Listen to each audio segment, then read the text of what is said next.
Welcome back everyone. Welcome to civil services study practice set number 358 पर आ जाइए UP PCS के लिए। और ये आज का दूसरा टेस्ट है और इस टेस्ट में भी हम फोकस करेंगे करंट अफेयर्स के प्रश्नों पर ही। इम्पोर्टेंट है, तो चलिए स्टार्ट करते हैं। तो क्वेश्चन नंबर 1 पर आ जाइए। निम्नलिखित कथनों पर विचार करना है। पहला स्टेटमेंट है, इंडिया इनोवेशन इंडेक्स 2020 देश के सभी राज्यों और केंद्र शासित प्रदेशों की सहायता करने वाले नवाचार के लिए सापेक्ष प्रदर्शन के आधार पर उनकी रैंकिंग करता है। ठीक है। और दूसरा स्टेटमेंट है, इंडिया इनोवेशन इंडेक्स 2020 में उत्तर प्रदेश को दूसरी रैंकिंग प्रदान की गई है। वो पहला वाला करेक्ट है, दूसरा वाला गलत है। दूसरे स्थान पर तो महाराष्ट्र है ना, और पहले स्थान पर कौन है? कर्नाटक, बड़े राज्यों की सूची में। ठीक है, तो पहले पर कर्नाटक, दूसरे पर महाराष्ट्र। उत्तर प्रदेश का कौन सा स्थान है इंडिया इनोवेशन इंडेक्स 2020 में, जो जारी किया गया हाल ही में यानी 21 में? उत्तर प्रदेश है इसमें 9वें स्थान पर। ठीक है, 9वीं रैंक है यूपी की। तो पहला वाला स्टेटमेंट जो है करेक्ट हो जाता है, जहां 2 है उसको एलिमिनेट कर दो। तो इंडिया इनोवेशन इंडेक्स 2020 में उत्तर प्रदेश को 9वीं रैंक प्रदान की गई है। कर्नाटक ने 20 जनवरी 2021 को नीति आयोग द्वारा जारी इंडिया इनोवेशन इंडेक्स 2020 में देश के सबसे नवाचारी यानी इनोवेटिव राज्य के रूप में अपना स्थान बरकरार रखा है। प्रथम स्थान पर ही है ये। तो इस इंडेक्स में कर्नाटक हो गया 42.5 स्कोर के साथ प्रथम स्थान पर। दूसरे स्थान पर है महाराष्ट्र 38 अंक के साथ। तमिलनाडु है 37.91 अंक के साथ तीसरे स्थान पर। और बिहार जो है इस इंडेक्स में सबसे अंतिम स्थान पर है। उसका स्कोर बहुत कम है, ख़राब है, 14.5। कौन निकालता है इस इंडेक्स को? नीति आयोग। विकास और शांति हेतु अंतर्राष्ट्रीय खेल दिवस कब मनाया जाता है? विकास और शांति हेतु अंतर्राष्ट्रीय खेल दिवस मनाया जाता है 6 अप्रैल को। तो 6 अप्रैल 2021 को संपूर्ण विश्व में विकास और शांति हेतु अंतर्राष्ट्रीय खेल दिवस मनाया गया। ठीक है, यानी international day of sport for development and peace. Theme क्या थी इस बार की? क्या थीम थी? Sport and physical activity for better reopen and recover. Sport and physical activity for better reopen and recover थी। ठीक है, इस दिवस का उद्देश्य क्या है? समाज में खेल की भूमिका एवं योगदान को बढ़ावा देना।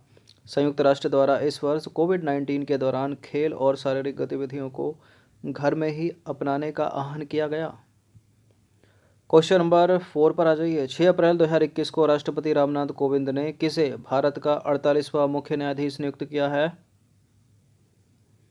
न्यायमूर्ति NV रमना को। ठीक है, ऑप्शन नंबर सी है इसका आंसर। वरिष्ठ न्यायाधीश थे ये अभी तक सुप्रीम कोर्ट में, इनको बना दिया गया चीफ जस्टिस ऑफ इंडिया 48। तो 6 अप्रैल 2021 को राष्ट्रपति रामनाथ कोविंद ने सुप्रीम कोर्ट के वरिष्ठ न्यायाधीश, ठीक है, न्यायमूर्ति NV रमना को भारत का 48वां चीफ जस्टिस यानी मुख्य न्यायाधीश नियुक्त किया है।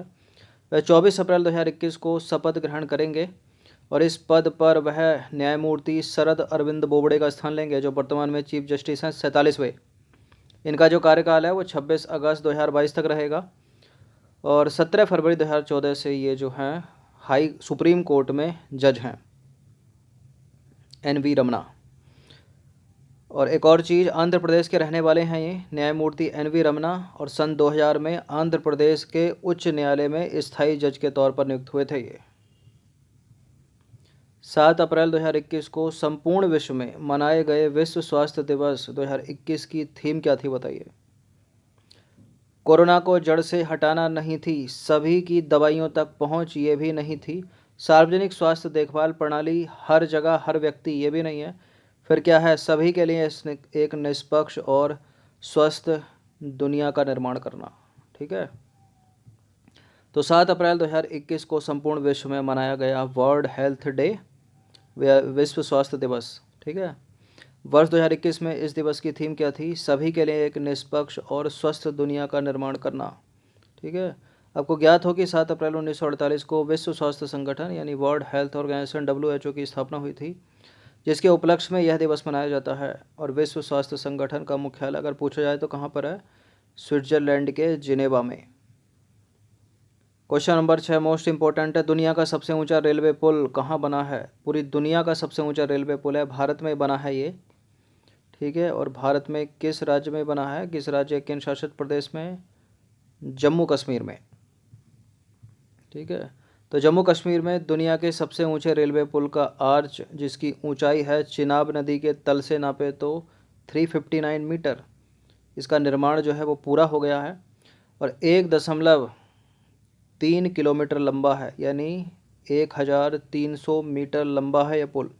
इसका उद्देश्य है कश्मीर वैली से कनेक्टिविटी को बढ़ावा देना। ठीक है, और इसका निर्माण उधमपुर श्रीनगर बारामूला रेलवे लिंक परियोजना के हिस्से के रूप में किया गया है। इसकी लागत आई है 1486 करोड़ रुपए। ठीक है, क्वेश्चन नंबर 7 पर आ जाइए। निम्नलिखित कथनों पर विचार करेंगे। दो स्टेटमेंट है यहाँ पर, बताने कि इनमें से कौन सा करेक्ट होगा। भारत में हर साल 5 अप्रैल को, कब? 5 अप्रैल को राष्ट्रीय समुद्री दिवस के रूप में मनाया जाता है और राष्ट्रीय समुद्री दिवस पहली बार 5 अप्रैल 1964 को मनाया गया था। करेक्ट है क्या? 5 अप्रैल को राष्ट्रीय समुद्री दिवस के रूप में मनाया जाता है, करेक्ट है। पहला समुद्री दिवस, राष्ट्रीय समुद्री दिवस 1964 को ही मनाया गया था, सी है इसका आंसर। तो भारत में हर साल 5 अप्रैल को राष्ट्रीय समुद्री दिवस के रूप में मनाया जाता है और इस वर्ष 58वां राष्ट्रीय समुद्री दिवस मनाया गया। यह दिन हर साल अंतर महाद्वीपीय वाणिज्य और वैश्विक अर्थव्यवस्थाओं को दुनिया के एक कोने से दूसरे कोने में माल के परिवहन के लिए सबसे अच्छी तरह से संगठित, सुरक्षित और ध्वनि के रूप में पर्यावरणीय रूप से उत्तरदायी दृष्टिकोण के समर्थन में जागरूकता फैलाने के लिए मनाया जाता है।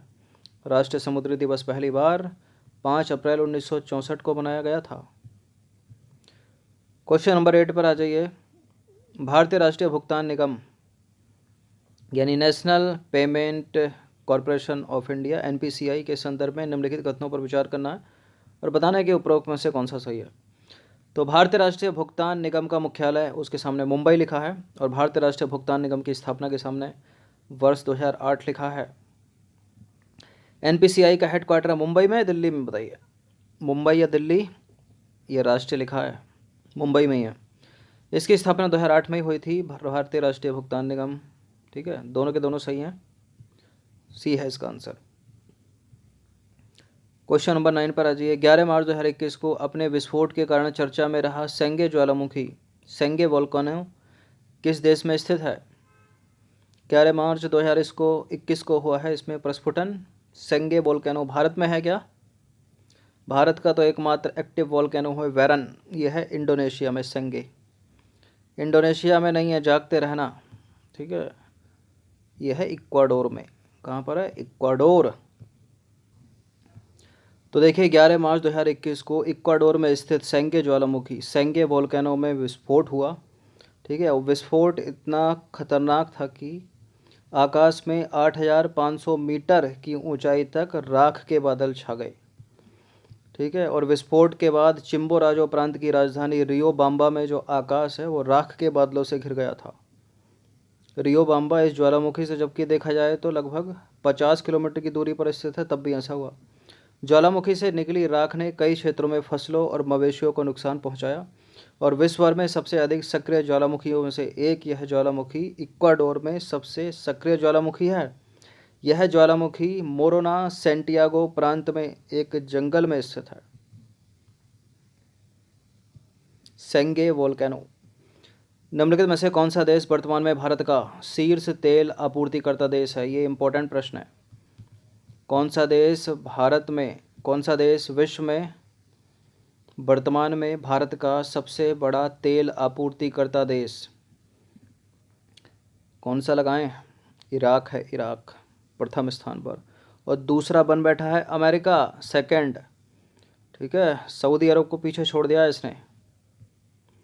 तो देखिए हाल ही में रियाउटर्स द्वारा जारी आंकड़ों के अनुसार फरवरी 2021 में अमेरिका जो है वो सऊदी अरब को पीछे छोड़ते हुए भारत का दूसरा सबसे बड़ा तेल आपूर्तिकर्ता देश बन गया है।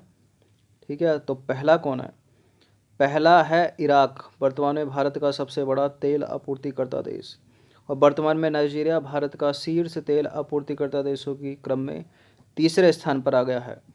तो पहला है भारत का सबसे बड़ा तेल आपूर्तिकर्ता इराक और दूसरा है अमेरिका।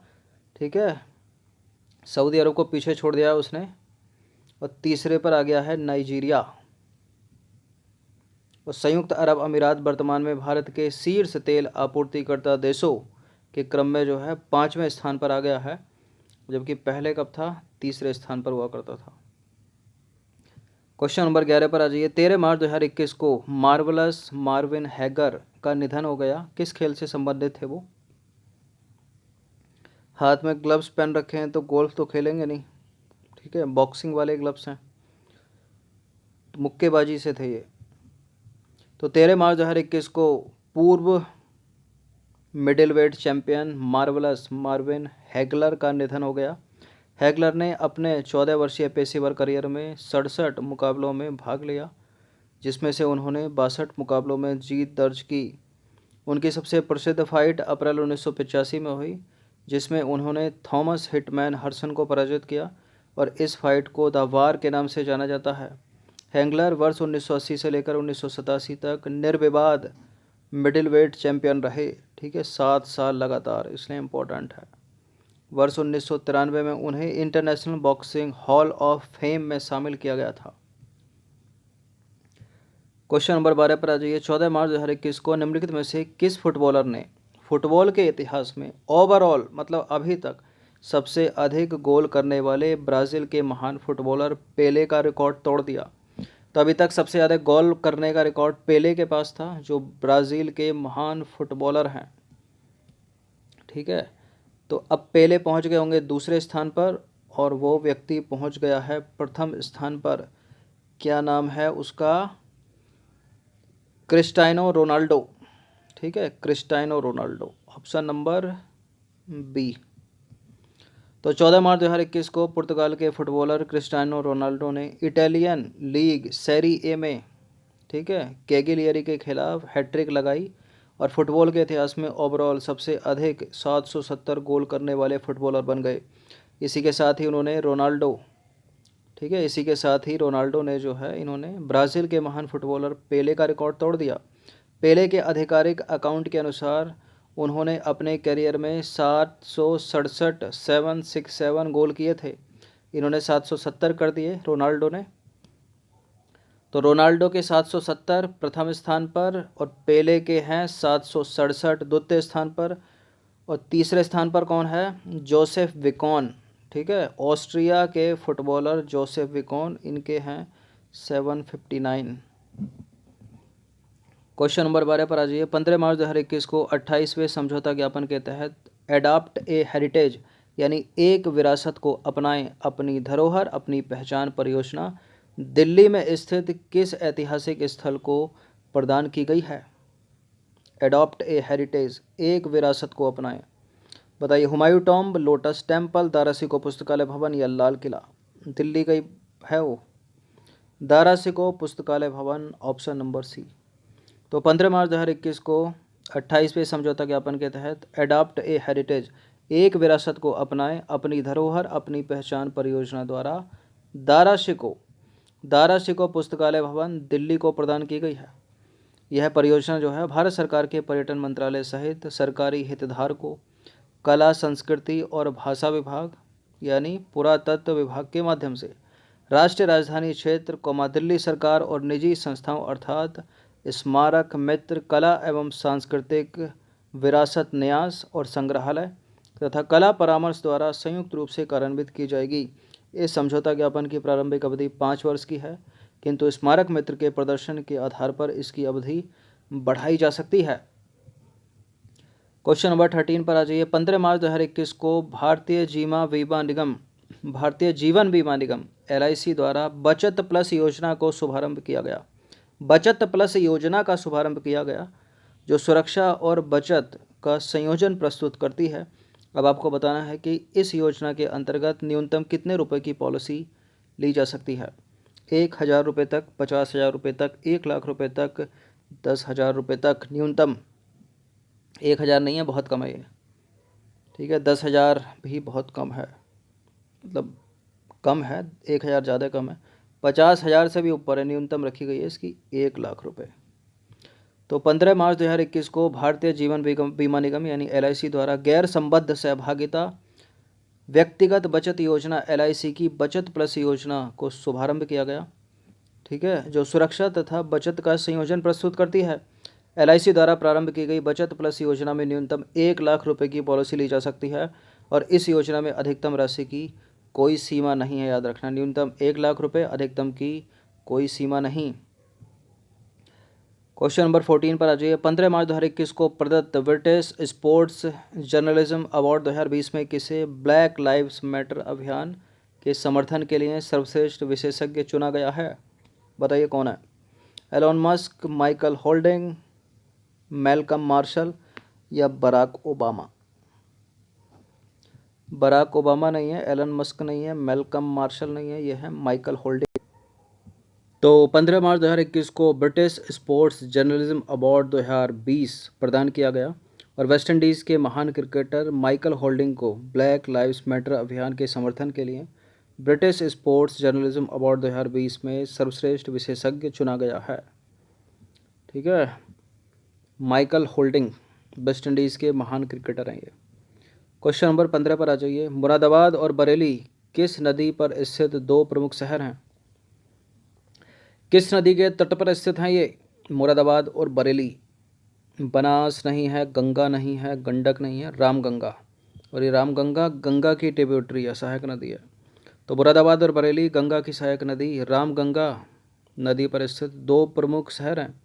15 मार्च 2021 को राष्ट्रीय स्वच्छ गंगा मिशन उत्तर प्रदेश जल निगम और messrs GA infra private limited Lahoti Buildcon limited के बीच, ठीक है, उत्तर प्रदेश के मुरादाबाद शहर में सीवेज शोधन संयंत्र के विकास हेतु एक त्रिपक्षीय रियायत अनुबंध हस्ताक्षरित हुआ है। ठीक है, इसलिए इम्पोर्टेंट है मुरादाबाद। और यह अनुबंध हाइब्रिड एन्युटी PPP मोड पर आधारित होगा और इस अनुबंध का कुल मूल्य क्या है? 99.68 करोड़। तो प्रश्न या तो ऐसे पूछ लो या फिर दूसरी तरह से पूछ लो, जैसे मुरादाबाद बरेली किस नदी के तट पर? रामगंगा नदी के तट पर। रामगंगा नदी किस नदी की सहायक नदी? गंगा की। तो ये 15 प्रश्न थे, इनकी प्रैक्टिस 1 से 2 बार कर लीजिएगा। धन्यवाद।